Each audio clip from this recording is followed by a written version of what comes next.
Belgian prosecutors say the fatal stabbing of a Brussels police officer on Thursday evening is believed to be terror-related. Ukrainian forces close in on recaptured settlements in Kherson following the withdrawal of Russian troops, while power outages continue in the capital, Kyiv. After days of tense dialogue with Italy, France will offer a safe port for more than 200 migrants on board the Ocean Viking rescue ship. Prosecutors in the Belgian capital Brussels say a stabbing attack on Thursday evening that killed one police officer and wounded another is believed to be terrorism-related. Local media reports say the lone suspect, who was shot and taken to hospital, shouted Allahu Akbar, the Arabic phrase for God is great, during the attack. The stabbing took place around 7:15 p.m. near the Gare du Nord station in Brussels city centre, when a man with a knife attacked a police patrol. They called in reinforcements and another officer used his gun to shoot the assailant. The ACV police union said in a Facebook post that a person had gone to police earlier in the day threatening an attack, but no action was taken. Belgium has been hit by several terror attacks in recent years, including suicide bombings in 2016 that killed 32 people and injured hundreds more in the Brussels metro and airport. It's a potential turning point for Ukraine's counter-offensive in Kherson. Defending troops have recaptured 41 settlements in the province. But presidential advisor Mikhailo Podolyak warns that withdrawing Russian soldiers have laid mines throughout the region and is calling on Ukrainian troops to remain vigilant. The first and most basic thing after deoccupation is demining. The occupants left behind thousands of mines and unexploded ammunition. I've heard estimates that clearing Ukraine of Russian mines will take decades. We cannot wait that long. While this process could take decades elsewhere, after fighting, we must do this in years. On Thursday, the US announced a new €392 million military aid package for Ukraine, which includes important air defence contributions such as missiles for Hawk air defence systems. But as temperatures drop, urgent repair work is underway on the country's power plants. In recent weeks, Russian shelling has damaged about 40% of Ukraine's energy infrastructure, leaving millions of civilians across the country facing widespread blackouts. With much of the capital, Kyiv, plunged into darkness without streetlights, pedestrians here now use headlights from passing vehicles and traffic signals to guide them home. The Battle of Kherson is not over, but Russian forces have entered a new phase, prioritizing withdrawing their forces across the river in good order and delaying Ukrainian forces rather than seeking to hold the Ukrainian counteroffensive entirely, says the Institute for the Study of War. The Ukrainian counteroffensive in the Kherson direction since August, a coordinated interdiction campaign to force Russian forces to withdraw across Dnipro without necessitating major Ukrainian ground offensives, has likely succeeded. As the Institute for the Study of War has observed over the past few months, Ukrainian forces engaged in a purposeful and well-executed campaign to target Russian concentration areas, military assets, logistics nodes throughout Kherson region and bridges across the Dnipro River. The UK Defence Ministry says with limited crossing points, Russian forces will be vulnerable in crossing Dnipro. It is likely that the withdrawal will take place over several days, with defensive positions and artillery fires covering withdrawing forces. The Institute for the Study of War says the Russian withdrawal from the west bank of Dnipro is unlikely to be a trap meant to lure Ukrainian troops into costly combat near Kherson city, as some Ukrainian and Western sources have suggested. The think tank has previously observed many indicators that Russian forces have steadily withdrawn from west bank across Dnipro River. Russian commanders will certainly attempt to slow Ukrainian advances to maintain an orderly withdrawal, and some forces may remain to delay Ukrainian troops in Kherson city itself, but this fighting will be a means to the end of withdrawing as many Russian units as possible in good order under Ukrainian pressure.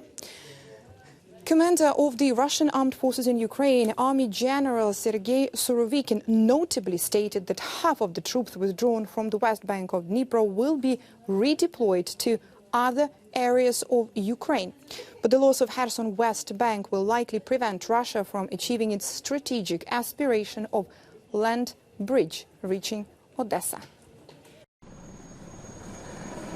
France will allow the Ocean Viking rescue ship carrying more than 200 migrants to dock in Toulon, following tense exchanges with Italy over the vessel's fate.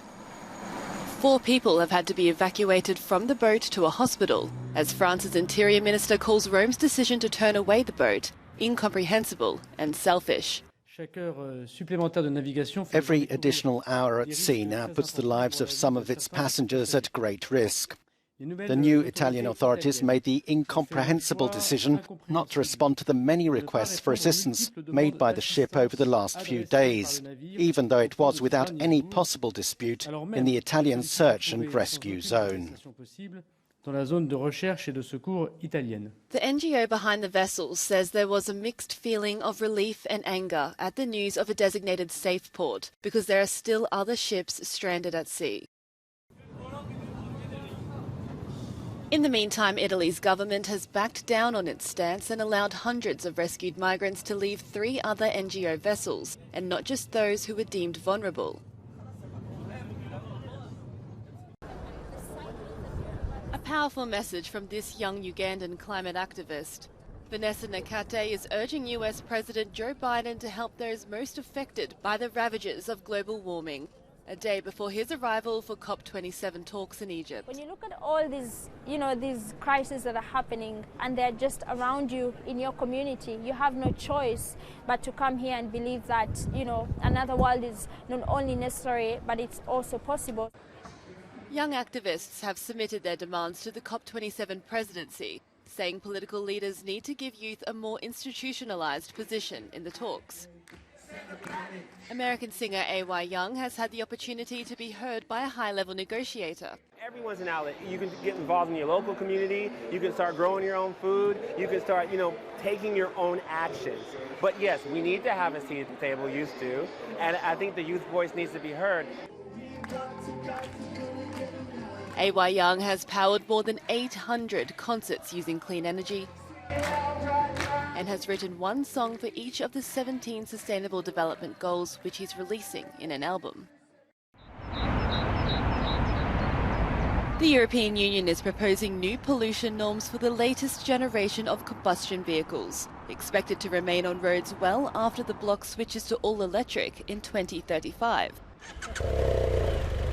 The aim is to lower emissions from exhaust pipes, as well as from brakes and tyres. Our proposal will make a real difference because in 2035, thanks to Euro 7, NOx emissions from light vehicles should be reduced by about 35% compared to what we have today in Euro 6. And for heavy vehicles, it's more than 50%. So it's really quite a major change for all of us. Member countries are expected to enforce the so-called Euro 7 standards from July 2025 for cars and vans. The EU says it's crucial to introduce new pollution norms because they will be put on the market before the 2035 deadline and will remain in service for years. The European Medicines Agency has approved a COVID-19 booster shot produced by Sanofi Pasteur, a French pharmaceutical giant located near the city of Lyon. The vaccine contains spike protein found within the beta variant and components that strengthen the body's defence system. However, the company has promised first access to the US market, which has prompted an angry reaction from the French government. Tropical storm Nicole has weakened to a tropical depression after crossing the southern US state of Florida on its way north into Georgia. The storm left at least 2 people dead and was the first November hurricane to make landfall in Florida in almost 40 years. Civil servants in the UK say they will go on strike if the government doesn't meet their demand for a 10% pay rise to match inflation. It's just the latest sector to announce industrial action over the cost of living crisis. Train drivers have already held several days of strikes and will soon be joined by nurses and university workers.